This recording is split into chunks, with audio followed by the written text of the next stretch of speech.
What is going on, trainers? DrumVillain here, bringing you some more Pokemon Go PvP content, and today we're taking a look at the Master League. And I don't normally play much Master League, but we have some special circumstances that I wanted to show off for you guys because a couple of years ago, when Meloetta was released in Pokemon Go, I did get a perfect, like super lucky. My Mythicals in general have not been fantastic luck, to be honest. But Meloetta came out of Hundo, like I said, super happy with it. But I've never got to max it out because you just don't get many rare candy XLs unless you're doing like hundreds of remote raids and going out grinding and you live in the busiest spots or whatever. You just don't gather all that much. And it's took me this long. Every single rare candy XL I earned from leveling up from level 40 to level 50, and every rare candy XL I've had from raids over the last couple of years has gone into Meloetta, and it is finally level 50. So, and it's best budded, so level 51, I guess. And I wanted to give it a go in the Master League because back when Master Classic was in, I tried Meloetta and it was pretty strong there. And I thought maybe it's got some good play in the Open Master League now that's level 51. And I'll tell you what, it's very strong. It makes a fantastic save swap. Like, I know a lot of people are running Landorus right now as a save swap and like Dialga stuff, but Meloetta is a very strong save swap, and it's really strong against Mewtwo. Like, maybe you're not... I mean, if they're running Focus Blast, they can hit you for, obviously, massive damage because it's neutral, and a neutral Focus Blast on Mewtwo is going to, ruin anything's day.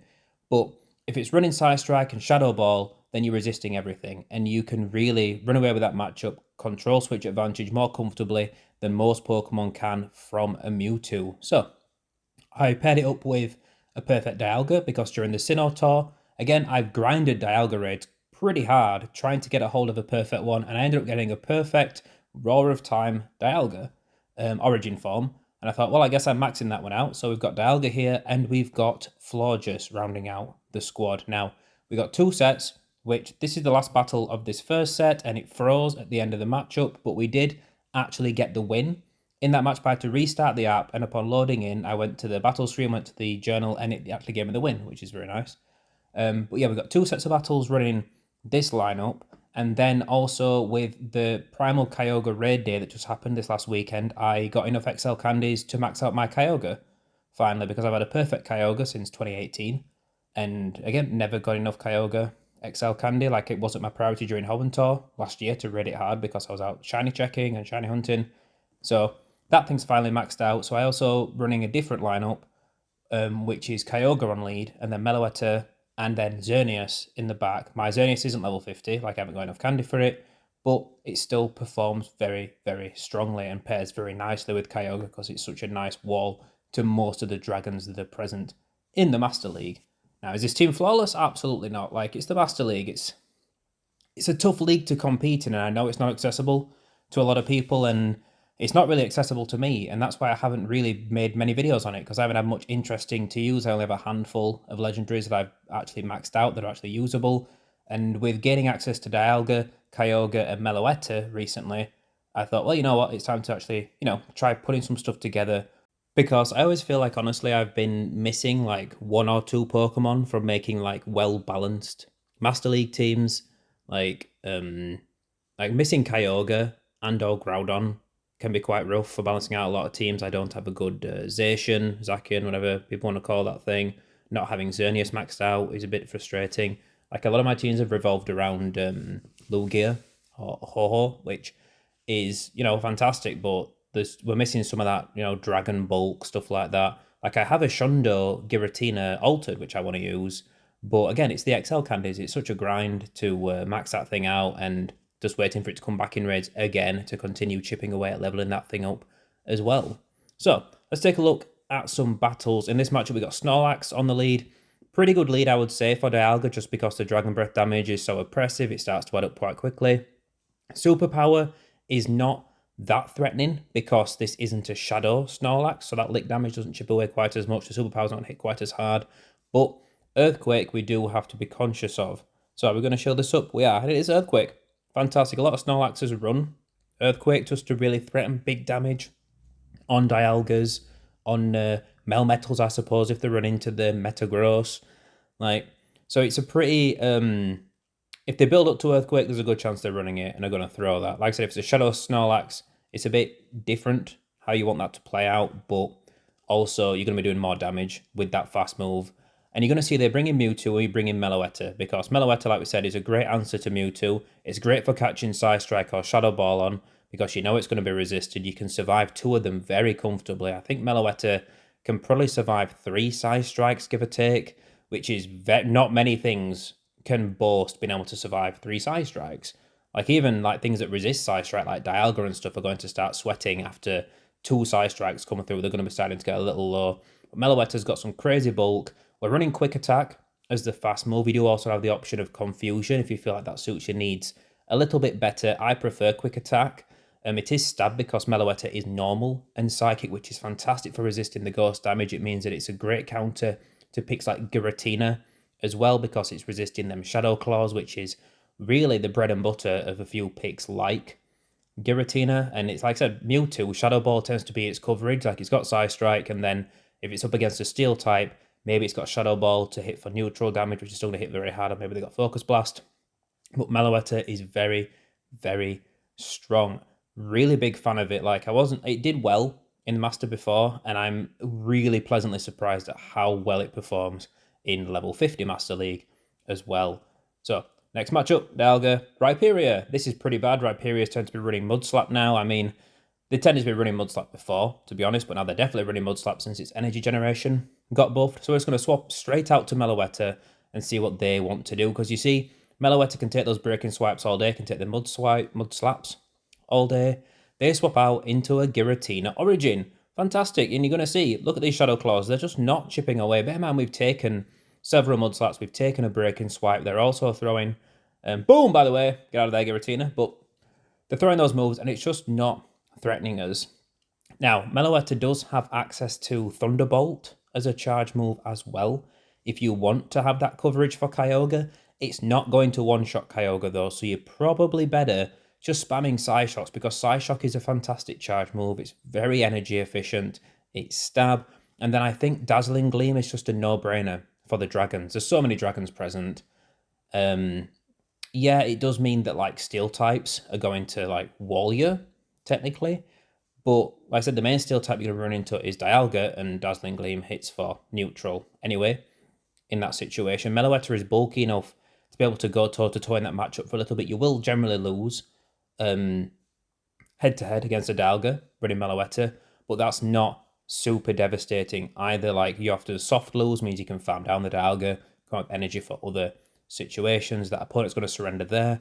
And let's jump straight into the next one. What we got? Giratina Origin on the lead. Fantastic. Dialga loves to see this thing, eat it for breakfast. To swap out into Snorlax. And Snorlax, what we're going to do here is we're going to throw the Iron Head to soften them up a little bit. And then we're going to bring in Meloetta, because you know what Meloetta also resists? It resists lick damage because of the normal typing. So it's very, very useful to have in the back, because again, Snorlax, it's not as popular a Safe Swap as it is in the Master Premier, but it is still out there and it is still pretty strong. And having anything that does well against the Safe Swaps, you just want it in the back. Like I said, Meloetta itself makes a good Safe Swap, but then Mewtwo's a common Safe Swap, Snorlax is a common Safe Swap, and having something that is a hard answer to those is super useful. And that is why I know it's really the showcase Pokemon of this video. Like, it's the Pokemon I most wanted to talk about, but we're putting it in the back rather than on the lead, just because that's really where you want to use it. I know, like, when you showcase a Pokemon, people tend to put them on the lead and be like, this is how it goes, you know, out the gate. But that's just not the way Meloetta should play, I don't think. You either want to be running things like Zacian and Xerneas with those nukes that you can throw that debuff you and then swap out, or you want to be running, you know, like there tends to be a lot of Ho-Ohs and Landorus on leads. Like, personally, out of the two lineups in this video, I do recommend the second lineup more, which, again, I will be talking about. I was a bit disappointed with Florges, to be honest. It's just not got the bulk and the damage output, and this might be my fault because I chose to run Psychic on it as well as Draining Kiss. I wanted Draining Kiss for the spam ability, you know, like it's a faster fairy charge move, put a bit more pressure on a lot of matchups, but the recommended moveset is to also run Moonblast and Draining Kiss or Double Fairy, And I was thinking, well, I don't want to get walled by Hundo. You know, I don't want to be stuck in that matchup and not be able to do anything. So I want Draining Kiss and I want Psychic. But Psychic isn't that good of a move. Honestly, it doesn't suit Florges, I don't think. And in hindsight, I do think you want to be running Moonblast and Draining Kiss. We actually take a 5-0 set as well, running that line, very nice. I think we took a 2 and 3 that I didn't record in between, and then we jump into the next matchups. Mewtwo on the lead. Again, we're just going to stop in here. Like, nothing on the team is weak to Mewtwo. Actually, we do swap, sorry, so swap in. The thing with Mewtwo, I said nothing on this team is weak to it, but also nothing super strong against it either, except Meloetta. Meloetta does very well. But we tend to try and catch a Psystrike or a Shadow Ball. So we tried to time it when they would have gotten to Shadow Ball, because if they're running it, that's what they're going to throw against Dialga. And we were unfortunate in that we didn't catch, which is a little bit of a shame, but doesn't matter. They're coming with the Gyarados and we're able to take switch advantage from that thing. Dialga comes into Farmers Down and we can bring in Florges here. Again, if you've got Moonblast, you can threaten bigger damage, but Moonblast isn't going to one-shot Dialga anyway. So I don't mind in this situation having Draining Kiss and Psychic, because we've both got 2 shields left. And at some point, stuff's going to start getting shielded, you know what I mean? And you don't want to be having to throw Moonblast or trying to decide whether or not to bait or not. And so just spamming Draining Kiss means that you've got consistent damage output and they're still going to be pressured to shield, even though it's less damage. We're probably going to let this go. Yeah, we're going to commit into our Origin Dialga to round this game out. And I don't know if this goes well. I don't remember.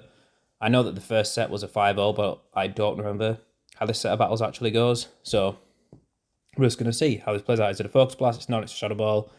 And I think shielding up that Psystrike is actually going to cost us in this match. I think they might just make it to another Shadow Ball. They did have a ton of energy from when we failed to catch on Meloetta. And like I said, it's a very nice thing to catch Shadow Ball or Psystrike on Meloetta. It really scuppers a Mewtwo for them to waste that energy. But it backfired there because they dipped with it all and saved it all. And it had somewhere neutral to go. I said Meloetta walls that kind of energy, but nothing else does in this team. Right, Ho-Oh lead. Again, we tend to stop in because Ho-Oh leads tends to mean that there's something that might not like fairies in the back. So we're hoping Florges has some good play in the back. So we're just going to stop in here, shield up the Sacred Fire, build up to Roar of Time, but go for the Iron Head because we're expecting a shield from them anyway. Roar of Time compared to Draco Meteor, I'd say Roar of Time is probably just better just because you don't get the debuff from throwing it. Like, you're not risking dropping your attack through the floor and being in that kind of compromised position. But it is quite a lot of energy still to get to. Obviously, out of those 2 moves from the Sinnoh, Spatial Rend on Palkia is amazing. And there's good I'm glad Dialga's Roar of Time isn't better, because Dialga does not need to be better. Like, it didn't need a better Dragon Charge move, otherwise it just becomes... It's already, like, borderline OP in the Master League, and it doesn't need that reinforcing with a spammier move or something like that. Whereas Palkia getting access to Spatial Rend, it doesn't have the same defensive capabilities against other dragons that Dialga does, and it still means that it can put in, like, hard work. It levels the playing field a little bit against opposing Dialgas and stuff like that. So, Dragonite in the back, and this game's done and dusted. We're going to go for the Dazzling Gleam. Is it Dazzling Gleam? Is it Moonblast? It's Dazzling Gleam the Meloetta has. Obviously, that would hit super hard if it landed, but we get the shield and then show that we've got Florges and the opponent surrenders there. Right, what's in this matchup? Landorus. Awful lead. Absolutely awful lead. We're going to stop in and just build up towards the Iron Head and then maybe dip once we throw. Because most Landorus now are running Sandsteer Storm. It's a fantastic move. That guaranteed attack debuff is a pain in the ass. I mean, I know I've got a good Landorus built for Master League. I know how strong it can be. Just didn't want to run it for this particular video. This particular team lineup didn't feel super compatible. But we're going to swap into Meloetta, eat a Sandsteer Storm, and that's completely fine. We're still going to throw a Dazzling Gleam at this Palkia because, like I said, a lot of people, when they do see Meloettas, are expecting the Psyshocks. Bang, that's big damage even though it's debuffed. And now this Psyshock is going to threaten the KO, so they have to throw to take us out. Very, very nice position. It will just knock us out. Like I said, Meloetta's pretty bulky, can take some hits, but that is not well, that's going to be a bit too much for us there. But I think Dazzling Gleam is the right play. When I played it in the level 40 Master League, I ran Thunderbolt and Psyshock because I was overthinking Kyogres and Melmetals and maybe the odd Metagross and things like that. But honestly, Dazzling Gleam is fantastic coverage because there's so many dragons. There's just so many in level 50 Master League, and being able to surprise them with that massive damage is a lot of fun. And like we saw earlier with the Giratina, that we threw a Psyshock, and that means that they thought they could definitely survive another charge move because obviously the quick attacks are double resisted. And then we just threw the Dazzling Gleam and got them out of there, and they didn't even throw a charge move at us. Like, they were already building up excess energy, and that really, like, basically gave us that matchup. It gave us that whole game, really, because it just put the opponent on such a back foot. So, Dragonite's going to go and throw these Florges, which gets them debuffed, so we can just farm them down with Dialga.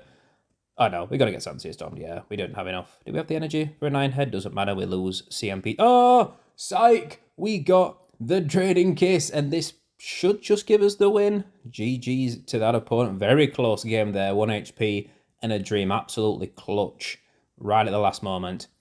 Another Landorus lead. You hate to see it. You hate to see these things. I know that in these matchups, I'm stopping in with Dialga a little bit before I swap. I think you have to swap in straight away. Like, swap to Meloetta, because by the time you get an Iron Head, which might get a shield out of them, don't get me wrong, but then they'll build up, they'll have like a second Sandsteer Storm, like, ready to go. You're already probably down a shield, and then they can debuff you and swap out. It's a harder situation to come back from.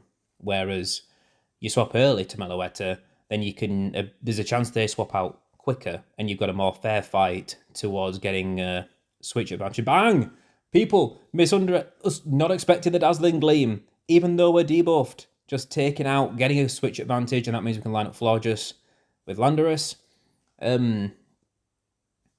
Yeah, I can't sing the praises of Meloetta highly enough. It just, I think people aren't quite as versed, because when a lot of people have a level 50 maxed Mythical, which I know a lot of people think it's like a, I mean, obviously there's a reason people think that Master League is pay to win, and in a lot of ways it is.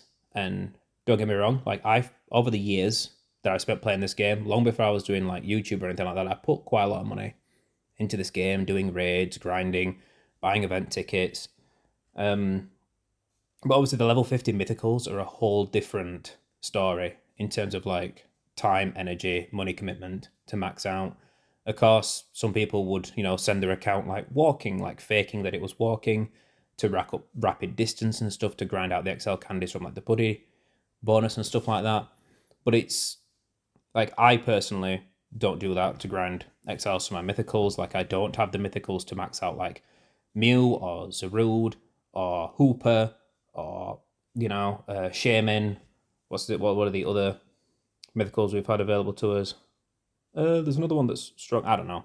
But like, it's like, I want a Zarude for Master League. Sure, like a lot of us do. I mean, my Zarude that I got a couple of years back was absolutely trash, but still I would like to max it because it's that strong. But I just don't have access to it. I know there's Solgaleo, which another one that people kind of have to abuse the system a little bit to max out, or they have to do, like I said, not everyone that has one is abusing the system to grind out XLs, but some people are just doing hundreds of raids, which again, it's a huge money commitment and not everyone can do that. So I'm proud to have this Meloetta maxed out, like, legitimately, and I'm glad that I haven't just like sold my soul to actually afford to do it either. But it does put us in the animation for Dazzling Gleam there, screenshotting the game for us. It's a lot of fun to use. Is it my first recommendation on a Mythical to power up? Maybe. Like, in terms of like Mew, Jirachi, Celebi, Solgaleo is probably the big dog right now in the... and Zygarde, of course, the other one that's very tough to have built at this point in time. Obviously, again, there are legitimate ones out there, but it's a hell of a graft to get that thing maxed out. So the reason I'm showing this here and in this team and showing it for you guys isn't really strictly to be like, play the Master League and you should have a maxed out level 50 Meloetta. Like, it's great if you do, but I'm not expecting people to. It's so you guys can see it. See how it plays, maybe get a gauge, and if you're thinking about, maybe you got a good Meloetta yourself and you're thinking, is there any point maxing this out? And I'm here to tell you, you know what? Yeah, it's good in the Master League. It's a very, very strong Pokemon. It's not going to win you matchups by default, but it's going to go a long way for you. It can really strengthen teams in unconventional ways because, again, Master League can feel a little bit rock, paper, scissors-esque because it's just that cycle of like Dialga and Palkia and Mewtwo and Landorus, and like it's just the same several legendaries and their counters, and it's kind of just getting alignment in a lot of cases. It feels like that to me anyway. Maybe because I don't play as much Master League, I'm underestimating that. Maybe I'm getting that wrong. I know some people that are very strong at Master League specifically that that don't need like Zygarde and stuff to be very good at Master League, better than I am at it.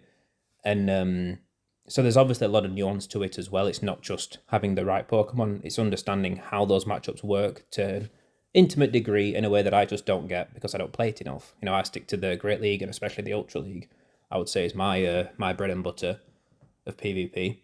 So this set now, we're running the new lineup. We're running Kyogre on the lead, Meloetta in the back, and then Xerneas as well. And our Xerneas, like we said, I think it's like level, I want to say it's level 44, maybe, something like that. It's a long way to go to be maxed out, but it's still pretty strong. Its moveset and its typing are still very nice for a lot of matchups. It makes the Iron Head from Dialga a little bit more threatening, which is a bit of a shame. But it can still take an Iron Head, but it does put you at risk of being like farmed down by other things potentially after that Iron Head, which can be a little bit scary. And the main reason I made this shuffle, like I was trying to get some more battles done with the previous lineup, and then the weekend came up with, you know, Kyogre being in raids, and I got enough XL candy to max that out. And I was like, you know what, I'm seeing a lot of Landorus leads, and I'm seeing a lot of Ho-Oh leads. Maybe I should just have Kyogre. Like, Kyogre should pair well with Meloetta anyway, seems like, at least to me. And then I was like, you know what, Florges is being super squishy. Like, I'm not enjoying it. It can't take an Iron Head from Dialga. It's not the wall to dragons that I want it to be. And that's why you really want to run a fairy, especially one that's going to get, like, walled by Ho-Oh and going to get, you know, walled by other steel types like Melmetal if they're out there, like Metagross if they're out there. Like, Xerneas just does everything that Florges does, but better, because it has access to close combat as well, which is a fantastic move. So, going lead this matchup, Altered Giratina on the lead. We're going to swap into Meloetta, and if I remember this matchup right, this Giratina stays in, which is pretty interesting. And I don't know if this Giratina is running Shadow Sneak or Shadow Force as well as Ancient Power, but they're not throwing Dragon Claw at us. And you know what? If they're not running Dragon Claw, they're not going to throw it at us. Maybe they're just hoping, fishing for the boost or whatever, but we're just going to throw the Dazzling Gleam. Hits for super hard damage, and now we're just going to stop in. Like, we're glad they've chosen to stay in, because like we said, those Shadow Claws are doing basically nothing to us. Meloetta can take those all day long because they're resisted, and we just land a Dazzling Gleam, we land a Psyshock, and now we should just be able to quick attack down before they get to another charge move. We're hoping so. It's going to be close. We do. We get the double resisted quick attack farm down. We've got a Psyshock loaded. We've got switch advantage. That's looking good for Kyogre, considering that there was a dragon on the lead. Snorlax comes in to farm us down. They're going to be able to do it, but we're going to get some damage off on them before we are out of the door. We're going to get a Psyshock off here, do a nice extra chunk. So the Snorlax should be down to about 50%. In fact, it's down to like 40%. Very, very nice damage there. In fact, they're in the red by the time they get farmed down.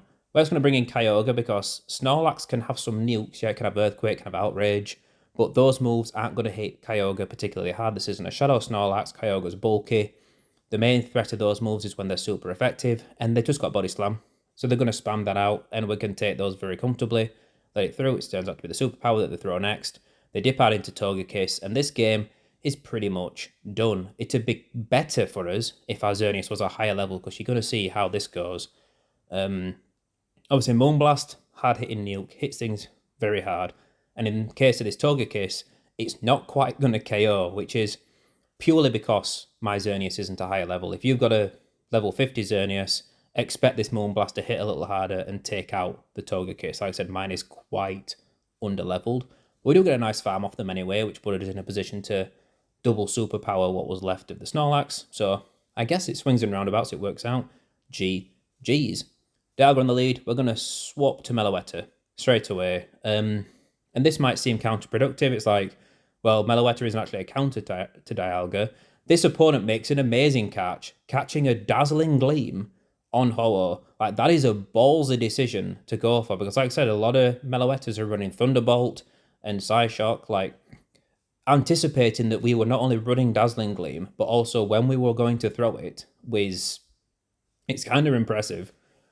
And it really does actually put us on, it's a tough spot. They do choose not to shield Ho-Oh up and just go down entirely and then find out with Dialga, which I find to be an odd choice to just sacrifice the Ho-Oh like that. I would have definitely fought a little harder for switch advantage. But also, it does mean that we've now got Xerneas lined up with a Dialga ahead on energy. We can take the Iron Head, but like I said, does a nice big chunk of damage because we are a lower level than I would like my Xerneas to be. We're just going to go straight for close combat. We're not here to mess about, not here to bait, because the Dragon Breasts are still double resisted. The Dialga is getting quite low, which means that those close combats are threatening anyway. We swap to Kyogre because Dialga's low enough where the waterfalls would add up and potentially take them out because we've got shields to work our way through them. Palkia comes into meters, awful situation. I can understand just sacrificing Ho-Oh, seeing the Palkia in the back because they had two good answers to Kyogre and one really bad matchup. So they just like, you know what, send in the Ho-Oh, get it out of the way, then line up doesn't really matter all that much because, as long as everything left is going to do well against that Kyogre. But it would have opened the door for Xerneas to maybe round out this match, but they do get a lot of charge moves off and they're just going to be able to take us out because they still had a shield as well. It's a very tough spot there. Jeez. Up against Forest Gump 88 Zygarde. God. Right, here we go. I know a lot of people think this thing's just like an instant win card, and I think on a lot of teams it can just be. Like it's disgustingly bulky. Like the thing can just take hits all day long. It's like Lugia, I would say is comparable, and really I just thought Lugia was the bulkiest thing in Pokemon Go, to be honest. So I was a little shocked at just how bulky Zygarde is. We build up and bluff a Blizzard, which is nice to get a shield out of him, then we just throw a Surf as well. We are going to get farmed down here. And then I think we're just going to bring in Xerneas because they tend to run Earthquake, I think, and Crunch, and I don't know if they run other movesets Zygarde can have, if any. We're going to build up extra energy before we throw the Moonblast, but we'll have half maybe of a close combat ready here. Yep, pretty close to have another one ready to go. There's the Landorus. So we're anticipating there might be a dragon in the back, so we're just going to go for the Moonblast. We get a shield out of him, very nice. And this means that if we swap into Meloetta and a dragon comes into meters, we can just Dazzling Gleam the crap out of it, like we're going to hit it very hard. Even if it's Dialga, the Dazzling Gleam hits hard because Dialga just doesn't have the bulk that a Steel Dragon would be expected to have. Build up extra energy, go for the Psyshock just before they throw another Sandsear Storm. And the nice thing is that even debuffed in this situation is that two Psyshocks is still going to be enough to take them out. They catch the second Psyshock on Dialga, and that is going to be a little bit scary for us because having that excess energy banked might just be enough to take out our Xerneas in the last second. We're going to go for this Dazzling Gleam though. We do build up. I think they're just trying to farm us down entirely here, which is kind of scary. So we're going to swap out as soon as we can, shut up this Iron Head.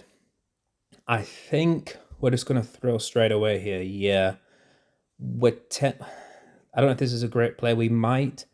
We got some energy left on the Meloetta, actually. We should be able to make it to a Psyshock before they make it to another move here. They do take us out with that. No, we're not. Absolutely not. I don't know what I was thinking there. No, we're energy dry on the Meloetta, and it's like 6 quick attacks for a move, and they need 5 mud shots for the Sandsteer, so no way we were going to make that work. GG's all the same. Shiny Mewtwo on the lead. Very nice to see. This is more awkward to time a catch with Meloetta if you want to try and do it. So we're just going to stop in, probably throw a Surf before we actually dip to Meloetta, but they swap in Dialga once they've got a shield advantage, and it's not a bad tactic, Use Mewtwo on the lead, get a shield advantage because Mewtwo is very good at getting shields in a lot of matchups, and then just swap to Dialga because that Steel Dragon typing can power its way through so many matchups with a shield advantage. We're just going to build up extra energy, and then start throwing these close combats. We take the Iron Head because we know we can take one, and then we know we can get to like 3 close combats to get through those shields and land this thing before they managed to take us out, even at our level. So we don't quite... If we were like one level higher, we probably would have survived on that last Geomancy to knock out the Dialga and get switch advantage. So that's a little bit of a shame. Shield up this Draco Meteor, which almost certainly will be a Draco Meteor. They had that much energy. And what comes into meters? Dragonite. Okay. They catch a Thunder on the Mewtwo, which I'm a little bit blown away by. Like, that's kind of a crazy catch, but that means we get them low enough. We can bring in Meloetta. Assuming they're not running Focus Blast, we can just farm them down entirely. And then just throw a Dazzling Gleam at the Dragonite, because it's not going to get enough moves off to knock us out before we get there.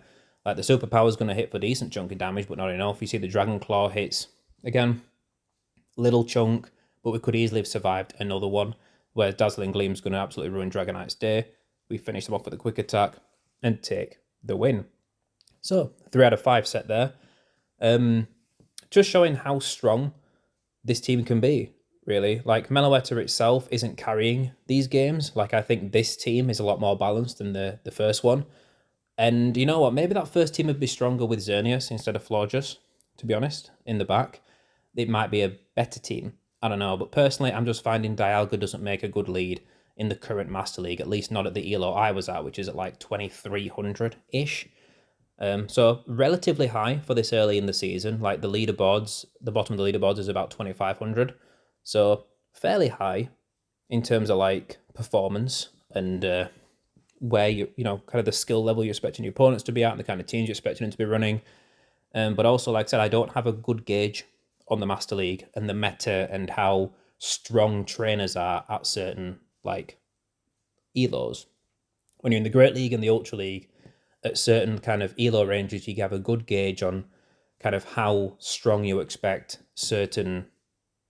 how strong you expect trainers to be that you're running into in your matchmaking with. Whereas in the Master League, I don't know what to expect. Is everyone here going to just be like, pay to win? Is there not going to be too much skill in the trainers? Are they going to be making good catches? Are they making good anticipations of plays?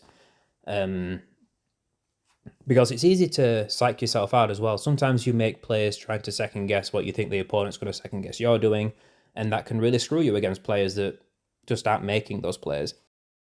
If that made any sense to you, let me know down below, because that was a rambly, 30 seconds there. Sorry. For that, we're going to throw Moonblast at this station. We're going to get a shield out of him. Not too bad. I think we've lost this game, to be honest. Unless, for some reason, we needed them to, debuff themselves before we throw, a Surf or something. We're at risk of being farmed down here, I would say. We're going to let this go, and then just try and race to a close combat on Xerneas, which they might just get to double moves here, to be honest, before we get this move off, which is a bit of a shame. It is a close combat. Maybe we should have shielded up the Kyogre and got an extra waterfall through. That might have got us a little bit closer to taking the win there. Right, Solgaleo, the lead you love to see with Kyogre because of that Fire Spin. Fast move, you're going to be resisting this up into a Gyarados, and we're just going to bring in Xerneas because, yes, we're not going to be resisting the Aqua Tails, but we are resisting the Dragon Breath, we are resisting the Crunch. Whereas Meloetta, you bring Meloetta in, Meloetta's got a massive stat advantage on Gyarados, but the Dragon Breaths are neutral and the Crunches are super effective. That's the one thing you got to think about, is that, yes, you're a Psychic type that's resisting Ghost damage, but you are still weak to Dark. So things that are running Crunch, things that are running Dark Pulse, if you do run into a Zarude and something like that, you don't want Meloetta in those matchups. You can take a Crunch from Gyarados and a Shadow Gyarados and whatever, but it's going to get, it's going to do a big chunk of damage, and then suddenly the Dragon Breaths are starting to get you close to being knocked out, you know what I mean?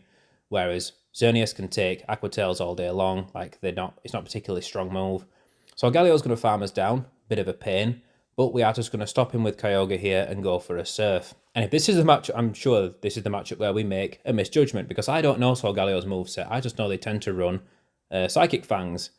And I get Solar Beamed! Bang! Absolutely ruined. Terrible. Awful. And I think that cements this game for us, because I'm not sure what they've got in the back, but I'm sure it's not good news. We shield up, panicking about another potential Solar Beam, and we shouldn't have done that. We should have just been like, you know what, if we get beamed, we get beamed a second time, but we should have really anticipated a Psychic Fangs debuff, because unless, for some reason, we can survive long enough to get this Dazzling Gleam off and farm down, we're not going to win this game. Aqua Tail gets us super low. We're throwing the Hail Mary Dazzling Gleam, and the R shield's down. Does it KO? It actually just KOs. Can we get a quick attack in? Is it enough? We do! We managed to clutch the win. Meloetta just sweeping the end game with that Palkia and that Solgaleo. Good lord, that was a close game. Like I said, it's called Bulk. It was debuffed and it still took those Dragon Breaths. It still took that Aqua Tail. Like, amazing little Pokemon. Meloetta, massively underrated, I would say, in the Master League right now. Here we got a Dialga lined up with Xerneas. And again, we can take the Iron Head, but we'd rather not. Also, I am now gathering Rare Candies XLs. Again, I'm back up to like 17. You know, it's a slow bloody process getting the Rare Candy XLs in.